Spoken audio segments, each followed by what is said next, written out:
खुलुमबाय स्टुडिअ दं आं राजीव बसुमतारी बड'लेण्ड जनजाति सुरक्षा मंचनि वर्किं प्रेसिडेन्ट दावराव देख्रेब नार्जारी बिथांनि गोख्रों हुमखि बिटिसि सरकारनिसिम आरो बिटिसि हाग्रा बिफाननिसिम थाबैनो जुदि फुंखा बसुमतारीनि थार बिजिरनाय एबा फुंखा बसुमतारीनि थार बिजिरनाय मोनाब्ला गोख्रों सोमावसारगोन बर' हारि नाङैनो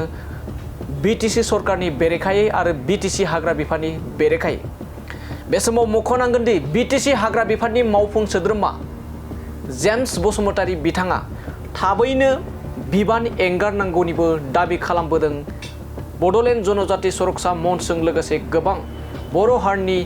माहारियारि आफादजों लोगोसे गोबां आफादफोरनि दैदेनगिरिफोरनिफ्राय आरो थार बिजिरनाय थाबैनो नायगिरनांगौ फुंखा बसुमतारी बिथांनि थाखाय होननानै गोख्रों हुमखि होदों बड'लेण्ड जनजाति सुरक्षा मंचनि वर्किं प्रेसिडेन्ट दावराव देख्रेब नार्जारी बिथाङा बे समाव फुंखा बसुमतारी बिथांखौ आथिखालनि बिटिसि हाग्रा बिफाननि मावफुं सोद्रोमा बिथाङा खौरांनि गेजेरजों बाथ्रा बुंदोंमोन दि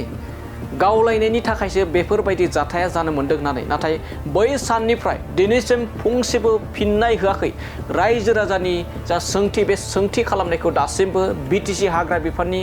मावफुं सोद्रोमा जेम्स बसुमतारी बिथांनि खुगानिफ्राय जेबो मोननाय जायाखै जेराव सासे उन्दै गथ' आरो बिसिखौ आलाय सिलाय खालामनाय जादों बिटिसि हाग्रा बिफाननिफ्राय इनाय अनागारियै इनकाउन्टार खालामनाय फुंखा बसुमतारी बिथांनो जुदि थाबैनो थार बिजिरनाय एबा न्याय होआब्ला बेनि हेंथायै गोख्रों सोमावसारनायनि हुमखि बड'लेण्ड जनजाति सुरक्षा मंचनि वर्किं प्रेसिडेन्ट दावराव देख्रेब नार्जारी बिथांनि दानिया नायलांदो बिदिब्ला बिटिसि हाग्रा बिफाननि सायाव माबोरै गोख्रों फिनजाथाय होदों दावराव देख्रेब नार्जारी बिथाङा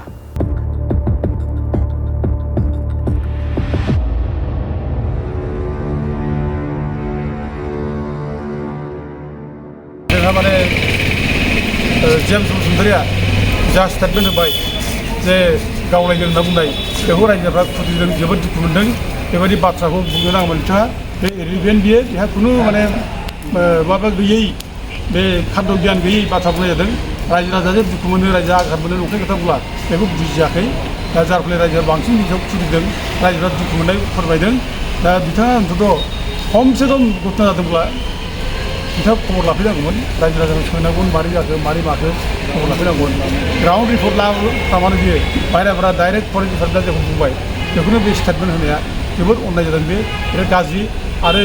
बिनि स्टेटमेन्टखौ नोजोर होनानै जों बुजिनो हादोंमोन जों बुजिदोंमोन जे बिथांमोनहा नैबे घटनाखौ दोनथ'नो नागारदों बे दायखौ समस्त माने फुंखा बसुमतारीयाव होनानै फरेस्ट माने जायनाखि अफिसियेलफोर जायफ्रा गावबाय जायफ्रा गावथारदों जुरि दं बिसोरखौ माने दोनथ'नानै बिसोरखौ बासायनो नागिरनायनि मोनसे सख्राफ्रा मोनसे पलिसि बेबायदि माने पलिसिखौ जों माने बिनि स्टेटमेन्टनिफ्राय जों मोननो थाङो दा गथिखे दिनै जों बेफोर गासैबो बाथ्राखौ जिल्ला बेंगिरिनि सायाव जों बुंनानै होनाय जाबाय जे जाहाथे खुनु माने पार्सियेल माबा जाया पार्सियेल जाहाथे तदन्त जाया पार्सियेल तदन्त जायोब्ला बे रायजो राजाफोरखौ माने आघातनाय जागोन दुखुनाय जागोन मानोना बे जायगानि रायजो राजाफ्रा गासै मिथिगौ बे घटनायाव खुनुदिन गावलायाखै बे घटनायाव खुनुदिन माने फरेस्ट अफिसियेलखौ गाग्लोबाखै बेखौ बयबो मिथिगौ आरो अस्त्र मोन्दों होननाया नंखायथार बेखौ बयबो मिथिगौ बेनिखायनो दिनै जुदि माने बिसारनि नामाव अस्त्र मोन्दों गावलायदों होनना बुङोब्ला रायजो राजानि माने बेरेखा थांनाय जागोन रायजो राजाखौ आघातनाय जागोन आरो इनजास्टिस खालामनाय जागोन रायजो राजाखौ बेनिखायनो तदन्तखौ जाहाथे माने खोब मोजाङै प्रपारलि जायो आरो खोब मोजाङै जाहाथे माने इम्पार्सियेल भाबै जायो आरो न्याय मोनो जों बेखौ माने जिल्ला बेंगिरिखौ जों बुंनाय जाबाय आरो लोगोसे दाबि खालामबावनाय जाबाय जे जायनाखि दुखुथिया न'खर बे दुखुथिया न'खरा जेबो गैया हाबा जासिलोंनाय बुंनो थाङोब्ला 13 बोसोरनि हिन्जाव दा रानजिरायनानै थाबाय बे 13 बोसोरनि हिन्जावा गोलाव जिबन दं बे गोलाव जिबनाव माजों माने जिउ खांनो गावनि संसारखौ बोरै जानो आरो सासे फिसा दं 5 बोसोरनि बेखौ बोरै खांनो बे गिदिर मोनसे सोंलु बियो मा खालामनो बेखायनो जोङो डिस्ट्रिक्टखौ बुंदों जे नोंथांमोना बोरै मा खालामो बे न'खराव 1 कोटि माने रां अनसुंथाइ होनांगौ कम्पेनसेसन होनांगौ बे बाथ्राखौ बुंदों आरो बे माने जायनाखि फुंखा बसुमतारी बिसि बेनो माने मोनसे साख्रि बेनो पार्मानेन्ट बेनो होनांगौ होननानै जों माने दाबि खालामबाय दा बिथांमोना माबा खालामो न्यायखौ जुदि जोंनो होनो हायाब्ला न्यायखौ जों होआब्ला जों